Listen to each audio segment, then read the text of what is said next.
اللهم صل على سيدنا محمد يا رب صل وسلم دائما ابدا على حبيبي. وہ لوگ جو اپنے رب سے ڈرتے ہیں بغیر دیکھے، کیونکہ رب کو ہم دیکھ لینا تو سب ڈریں گے، پھر سارے انسان کے بچے بولو بن جائیں، پھر تو مسئلہ ہی حل ہو جائے گا نا. اللہ کہتے ہیں نا انہوں نے دیکھا نہیں ہے، نشانیاں دیکھی ہیں رب کی. ملحد لوگ، ایتھیس لوگ بار بار کہتے ہیں اللہ ہے تو نظر کیوں نہیں آتا. او بھائی نشانی رکھی اس لیے جاتی ہے تاکہ نشانی دیکھ کے یقین کر لو. آپ جب روڈ پہ سفر کرتے ہیں تو نشانی ہوتی ہے اسپیڈ بریکر کی. یہ نشانی کیوں؟ کیونکہ آپ کو اسپیڈ بریکر نظر نہیں آ رہا. جب آئے گا تو پھر بریک لگانے کا ٹائم نہیں ہوگا. ابے کیا ہو گیا؟ خبردار آگے گہری کھائی ہے. کیوں لکھا ہوتا ہے؟ اس لیے کہ جب کھائی آئے گی نا تو پھر بریک کا موقع نہیں ہوگا، پھر تو کھائی ہوگی اور آپ ہوں گے. تو جب اللہ نظر آئے گا نا اس وقت اعمال کا ٹائم، اس وقت بریک کا ٹائم نہیں ہوگا کہ گناہوں سے بریک لگاؤ. گناہوں سے بریک لگانے کا ابھی ٹائم ہے، ابھی اللہ نظر نہیں آ رہا، لیکن اللہ کی نشانیاں نظر آ رہی ہیں. ایک ایک نشانی گواہی دے رہی ہے. وفی انفسکم، اللہ کہتے ہیں خود تمہارے اپنے اندر بہت سی نشانی ہے. کائنات کی وسعت ہے تو حضور کی بات. یہ دانت منہ میں کیوں لگے ہوئے ہیں؟ کہیں اور کیوں نہیں لگے ہوئے؟ یہ زبان بھی ادھر ہی کیوں ہے؟ یہ ناک ادھر کیوں لگا دی اللہ نے؟ ایک ایک چیز کی ایڈجسٹمنٹ ہے بھائی، بڑی تمیز سے ایڈجسٹمنٹ ہے. بندر بھی جو کہتے ہیں نا بندر سے بنے ہیں، خدا اگر بالفرض بندر سے بھی بنے ہیں نا تو بندر بھی خود سے نہیں بن سکتا. آپ بنا کے دکھا دو ایک بندر، اب تک بنایا کسی نے؟ الو تو بنا رہے ہیں الحمدللہ. یہ جو اس طرح کی باتیں کر رہے ہیں یہ الو بنا رہے ہیں، ہم لوگوں کو کوشش کر رہے ہیں بنانے کی. تو قرآن کہتا ہے ان الذین یخشون ربہم بالغیب، وہ لوگ جو اپنے رب سے بغیر دیکھے ڈرتے ہیں. ڈرنے کا معیار کیا ہے؟ اگر کانپتے ہیں بس یہ مقصد نہیں ہے. بعض لوگ بہت ڈر رہے ہیں اللہ سے، رو رہے ہیں اور بہت خوف ہے، گناہ کر رہے ہیں پھر بھی. تو کیا فائدہ بھائی ایسے ڈرنے کا؟ ابا مجھے آپ سے ڈر بہت لگتا ہے. ابا کہتے ہیں بس ٹھیک ہے، میں بہت خوش ہوا تجھ سے سن کے نا، تجھے مجھ سے ڈر بہت لگتا ہے، تو اب میرا خیال ہے تو میری بات مانے گا. مانوں گا تو میں ابا کبھی بھی نہیں آپ کی بات. ابا کہے گا پھر الو کسی اور کو بنا جا کے. یار آج بھی بہت سے مسلمان بہت ڈر لگ رہا ہے ہمیں اللہ سے، آنکھوں سے آنسو بہہ رہے ہیں، پھر برائی کر رہے ہو. یار اس سے بہتر وہ ہے کہ کچھ بھی آنکھوں سے نہ نکلتا، برائی سے تم رک جاتے. کتنی ساری برائیاں ہیں جن کو قرآن بیان کرتا ہے. الکاظمین الغیظ، اپنے بڑوں کے سامنے غصے کو پی لینا. کس کے خوف سے؟ اللہ کے خوف سے. یہ ساری اہم باتیں ہیں. ایک بات خوب اچھی طرح کھوپڑی میں بٹھا لو. وہ کدھر گیا؟ واسے کدھر ہے؟ تو ادھر کیوں بیٹھے ہوئے ہو بھائی؟ موبائل سے لگے ہوئے ہو بھائی؟ ادھر بیان چل رہا ہے، ادھر بیان میں بیٹھو یار. یہ دیکھو یہ مولویوں کے بچے جو بگڑتے ہیں نا، یہ تو ہمارا بھانجا ہے. اسی وجہ سے بگڑتے ہیں کہ وہ خود بات نہیں سن رہے ہوتے. سارے بچے نہیں بگڑتے، بہت سے مولویوں کے بچے بیٹھے ہوئے بھی ہیں یہاں پہ. گھر کی مرغی دال برابر ہوتی ہے نا. تو بیان سنا کرو پابندی سے، یہاں بیٹھ گئے. تو قرآن کیا کہتا ہے؟ ابھی میرے دماغ سے بات ہی نکل گئی.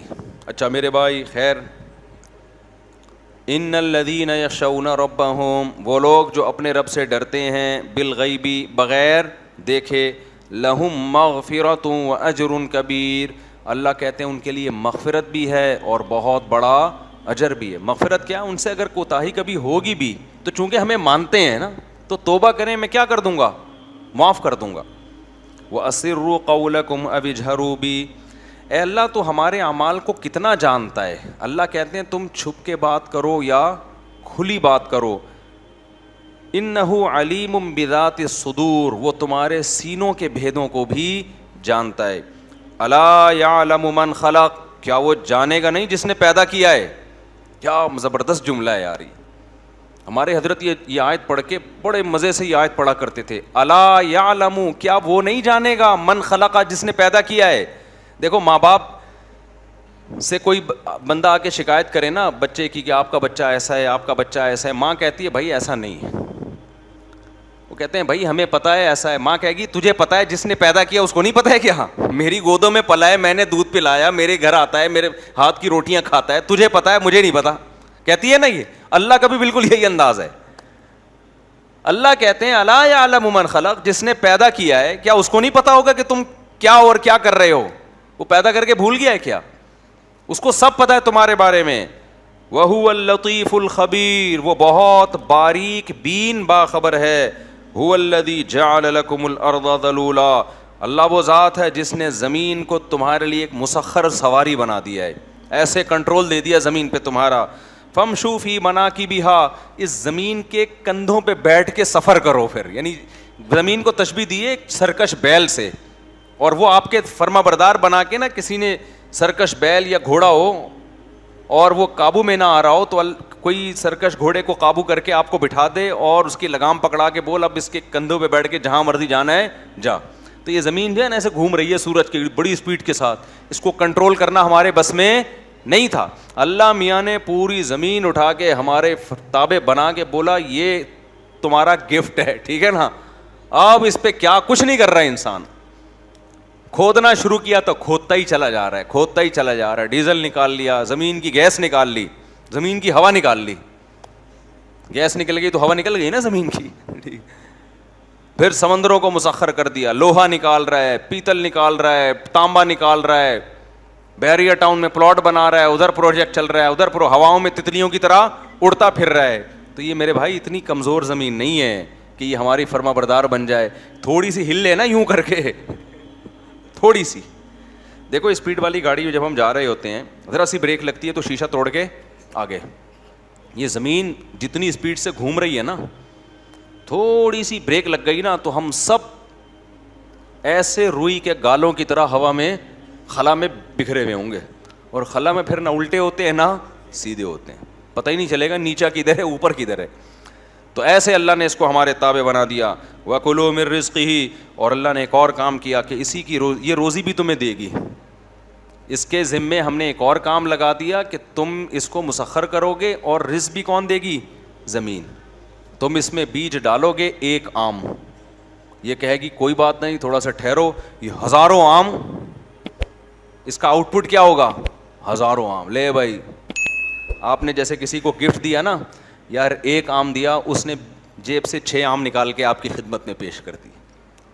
زمین بھی ایسا ہی کرتی ہے. ایک دانہ آپ نے گندم کا ڈالا, زمین نے بوریوں کی بوریاں نکال کے آپ کی خدمت میں, ان کی کام ہی کھاد کا, ان سے پوچھو آپ, یہ کوئٹہ والے بیٹھے ہوئے ان کا کام ہے کھاد کا. تو ایک دانہ ڈالا اور سینکڑوں دانے آپ کی خدمت اقدس میں پیش. تو رزق کون دے رہا ہے؟ یہ زمین دے رہی ہے. اور اس کو اس کام پہ کس نے لگا دیا؟ اللہ نے لگا دیا. تو اللہ کہتے ہیں اتنی بڑی زمین تابع بنا دی, یہ تو میں نے کیا ہے.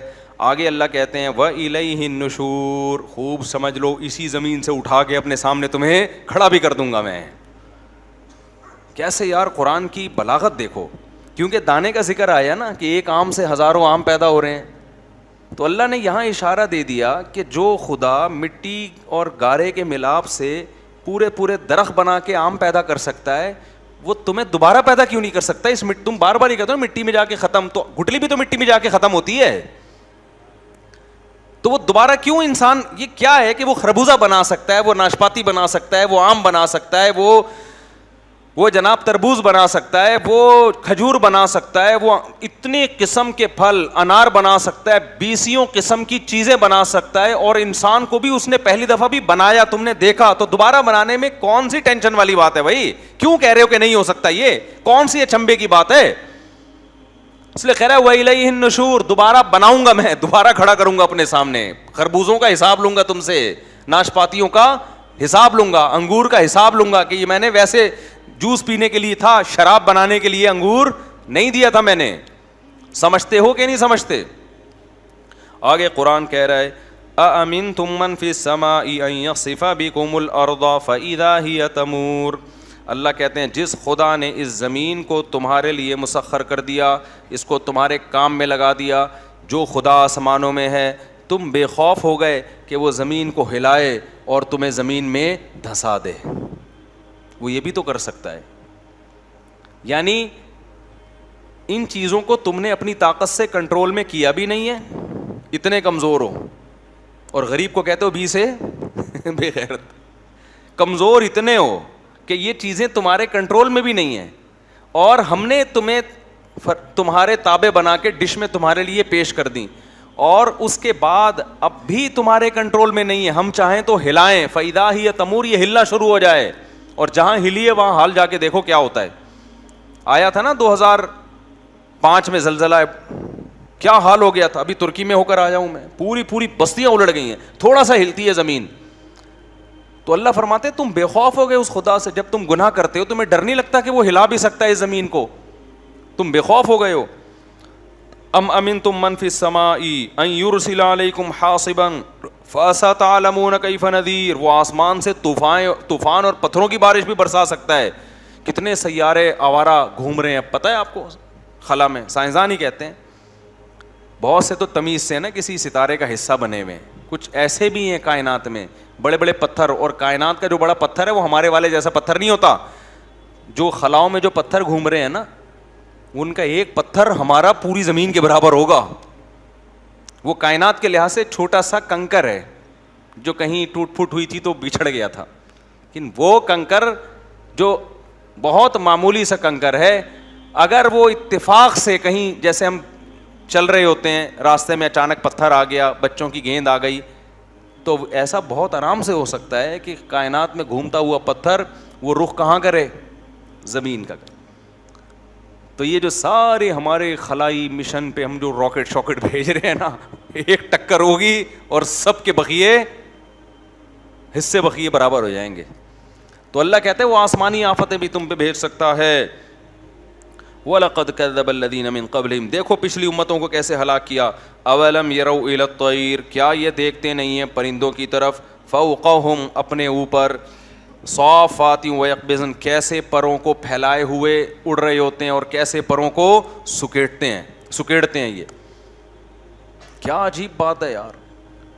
جہاز اڑتا ہے نا, دیکھو جہاز ایسے زوں زوں زوں زوں کر کے بھاگے گا, ایک دم ہی اڑ جائے گا.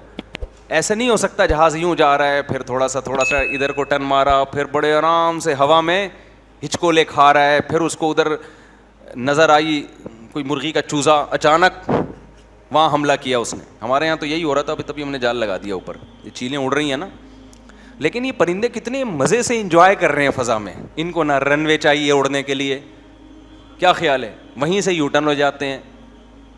کیسے ان کے پروں کا سیٹ اپ ہے, کیسا نظام ہے, جب چاہیں اسپیڈ آہستہ کر لیں گے, جب چاہیں اسپیڈ بڑھا دیں گے.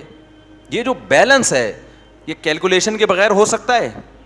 جہازوں میں بڑے بڑے ماہر انجینئروں کی کیلکولیشن ہوتی ہے. جہاز کا پر ایسا نہیں ہوتا کہ کہیں سے بھی ٹین ڈبے والے سے کوئی پر لا کے لگا دیا اور جہاز زوں کر کے اڑ گیا. بہت زبردست کیلکولیشن ہوتی ہے, ویٹ کتنا ہے, اسپیڈ کتنی ہوگی, اس کے لحاظ سے پر کتنے بڑے ہونے چاہیے, اور پر کیسے کرو ہوں, دم کیسی ہو اس کی, پوری ایک ایک چیز کی ملی میٹر میں کیلکولیشن ہوتی ہے. ویٹ کتنا ہوگا, پھر جا کے اس کو ہوا میں اڑایا جاتا ہے. اور یہ بھی صدیاں لگی ہیں انسان کو یہاں تک پہنچنے میں. اور کمال کی بات ہے کہ بنایا بھی پرندوں کو دیکھ کر ہے کہ یہ کیسے اڑتے ہیں. اب تک ویسا بن سکا نہیں ہے. بڑے بڑے تو بن گئے, اسپیڈ بھی بہت ہو گئی, لیکن وہ مینجمنٹ وہ اب تک آئی نہیں ہے ان کے اندر کے. پرندہ تو, اور پھر پرندے کا کوئی پائلٹ نہیں ہوتا. جو پرندہ ایک جہاز ہے نا, اس کا پائلٹ اسی جہاز کے اندر ہی ہے. یہ ڈرون ہے, ٹھیک ہے نا, ڈرون سے بھی آگے کی چیز ہے. یہ خود ہی جہاز بھی ہے, خود ہی اپنا, یعنی جہاز خود فیصلہ کر رہا ہے کہ میں نے اڑ کے جانا کہاں ہے, میں نے میری اسپیڈ کتنی ہوگی اور کہاں میں نے بیٹھنا ہے.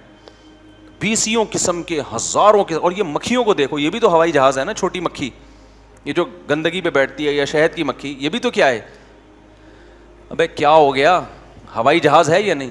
آپ مکھی کے پروں کے بھن بھنانے کی آواز دیکھو, ایسے اتنی اسپیڈ سے اپنے پروں کو اوپر نیچے. یہ ہیلی کاپٹر ہے, پھر آگے جائے گی, پیچھے بھی آئے گی. اب تک میں نے نہیں دیکھا ہیلی کاپٹر آگے تو جا رہا ہو, پیچھے آتا ہوا نہیں دیکھا. آتے ہوں گے کچھ ایسے ہیں, یوٹیوب پہ پڑے ہوئے ہوں گے, لیکن مکھی یوں بھی جائے گی اور اسی اسپیڈ سے پیچھے بھی آئے گی.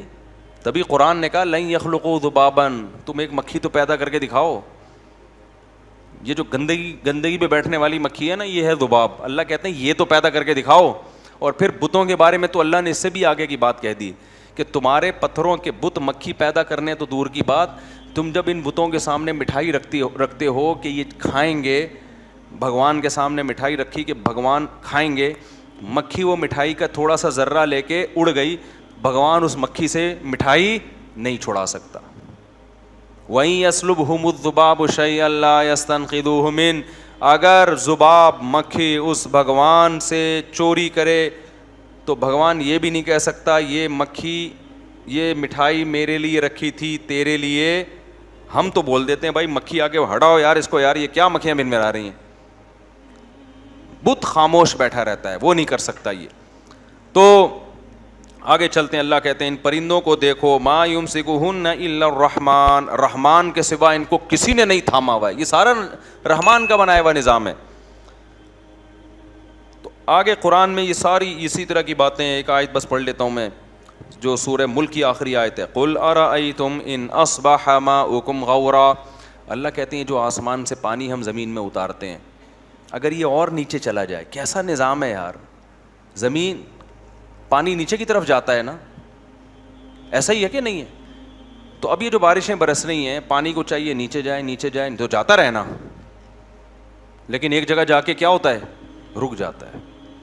میں نے خود دیکھا ہے, کنواں کھودو آپ, پانی آئے گا, آتے آتے نیچے جاؤ گے نا خشک مٹی آنا شروع ہو جائے گی.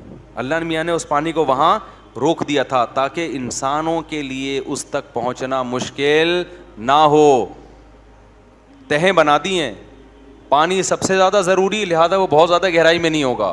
پیٹرول ہمیشہ ضرورت نہیں تھی انسان کو, اب ضرورت ہے, آبادی بڑھ گئی ہے, تو اس تک پہنچنے کے لیے اللہ نے مشکلات رکھی ہیں بہت نیچے. اگر ایسا ہوتا کہ پانی پیٹرول کی جگہ ہوتا, پیٹرول پانی کی جگہ ہوتا, تو ہم لوگ CNG گیس پہ اپنے آپ کو سیٹ کرا چکے ہو تک. اب تک کیا خیال ہے, پیٹرول کی ٹینکیاں لگائی بھی ہوتی ہم نے کہ یار روٹی موٹی پراٹھے چھوڑ دو بھائی, پیٹرول پہ سیٹ ہو جاؤ. ظاہر ہے ایسے سیٹ ہونے میں ٹائم لگتا, بلکہ مر جاتے ہم, نسل ہی ختم ہو جاتی. اللہ نے کیا کیا, پانی آتا ہے, وہ بارش آتی ہے تو پانی ہوتا ہے. میرا بچہ جو ہے نا اس دن بیٹھا ہوا کہہ رہا ہے, چھوٹا بچہ بھی, بولنا بھی صحیح نہیں آتا اس کو, اس دن بیٹھا ہوا کہہ رہا ہے جب بارش ہوتی ہے تو پانی آتا ہے, جب بارش بہت زیادہ ہوتی ہے تو پانی بہت زیادہ آتا ہے. وہ کیا نہیں, بلاول نے تو کہا تھا وہ لفظ, پوری ورڈنگ مجھے یاد نہیں ہے. ہاں وہ بچہ میرا بیٹھا ہوا, اس کو کچھ نہیں پتہ نہیں کہاں سے اس نے سنا, کہہ رہے ابو, میں نے کہا جی, کہہ رہا ہے جب بارش ہوتی ہے تو پانی آتا ہے, جب زیادہ بارش ہوتی ہے تو پانی زیادہ آتا ہے.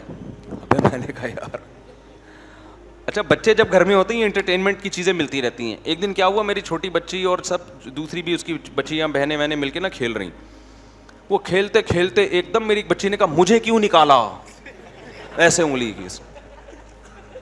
میں نے اس کو کیا ہو گیا بیٹھے بیٹھے یار. تو نا بچوں کے لاشعور میں یہ چیزیں ادھر ادھر سے سن کے نا جا رہی ہوتی ہیں, اس کو نہیں پتا ہوگا اس کا مطلب کیا ہے.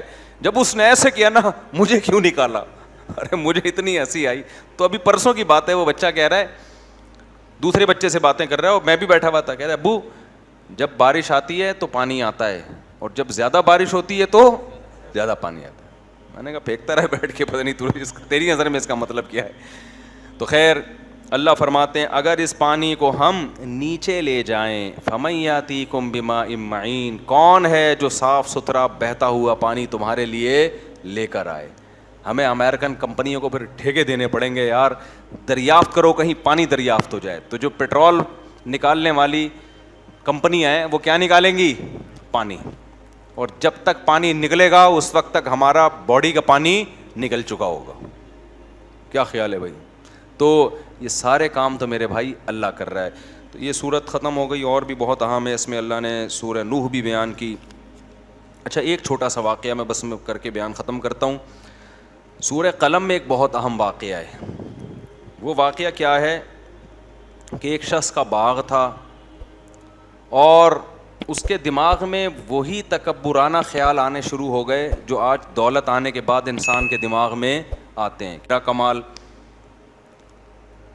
تو قرآن کہہ رہے جب وہ اپنے باغ کا پھل توڑنے کے لیے جا رہا تھا نا, تو باتیں کر رہا تھا کہ اللہ يدخلنها اليوم علیکم مسکین, آج پھل توڑنے کا ٹائم ہے, پیداوار پک کے تیار ہو گئی ہے, دیکھنا کوئی غریب بندہ قریب پھٹکنے نہ پائے.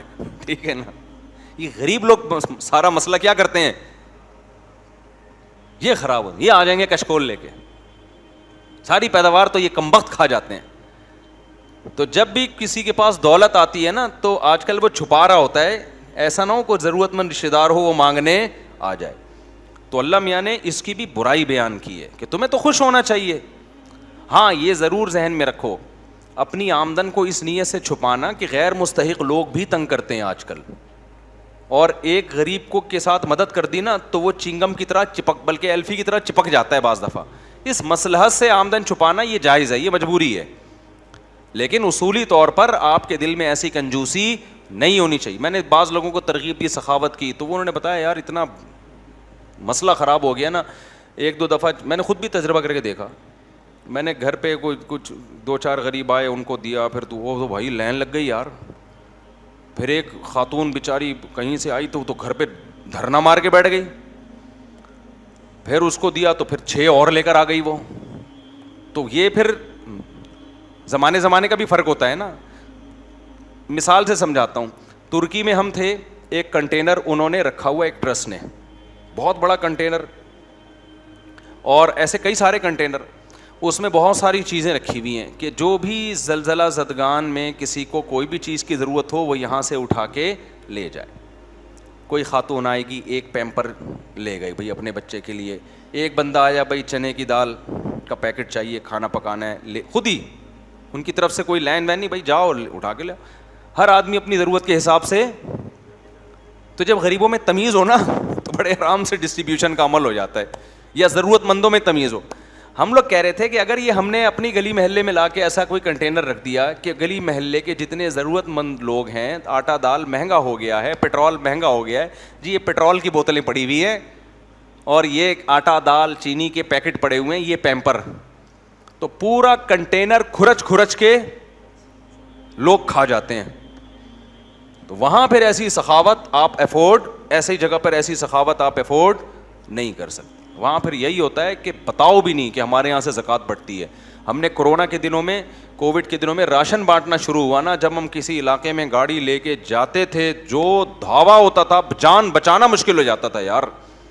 پھر اس کا ہم نے سیٹ اپ چینج کیا کہ بھائی غریب کو نہ بتاؤ کہ ہمارے یہاں راشن بٹتا ہے, پہلے سروے کرو, جو غریب ہیں ان کو ٹوکن دے دو, اور پھر بالکل الگ جگہ بتاؤ کہ جس جگہ یہ ٹوکن لے کے آئے گا اس جگہ خوراک بٹے گی, اور بٹنے کے بعد آپ وہاں سے بالکل غائب. اب اگلے دن کہاں بٹے گی یہ کل اعلان ہوگا, ورنہ پہلے سے لوگ آ کے بیٹھے ہوئے ہوں گے, اور خوراک بٹے نہ بٹے آپ بٹ جاؤ گے. کوئی آپ کا بازو لے کے گھر جا رہا ہوگا, کوئی آپ کے شلوار لے کے جا رہا ہوگا, کوئی پاجامہ لے کے, کوئی بنیان لے کے, اور چڈی پہن کے آپ گھر آ رہے ہو, سمجھ رہے ہو. تو اس لیے کچھ چیزیں مصلحت ہوتی ہیں, لیکن اصولی طور پر جب اللہ آپ کو پیسہ دے تو دل بڑا رکھنا چاہیے. یار اللہ نے مجھے دیا ہے, تو اس وقت یہ جذبات آنے چاہیے انشاءاللہ اب میں اپنے رشتہ داروں میں غریبوں کی, مسکینوں کی اور لوگوں کی مدد کروں گا, یہ جذبہ ہونا چاہیے. اللہ تعالیٰ مفتی طارق مسعود صاحب کے بیانات سننے کے لیے youtube.com/مفتی طارق مسعود کو سبسکرائب کریں, اور اگر آپ لائیو ویڈیو کو کبھی بھی مس نہیں کرنا چاہتے ہیں تو سبسکرائب کرنے کے بعد بیل آئیکن پہ کلک کرنا مت بھولیں. جزاک اللہ.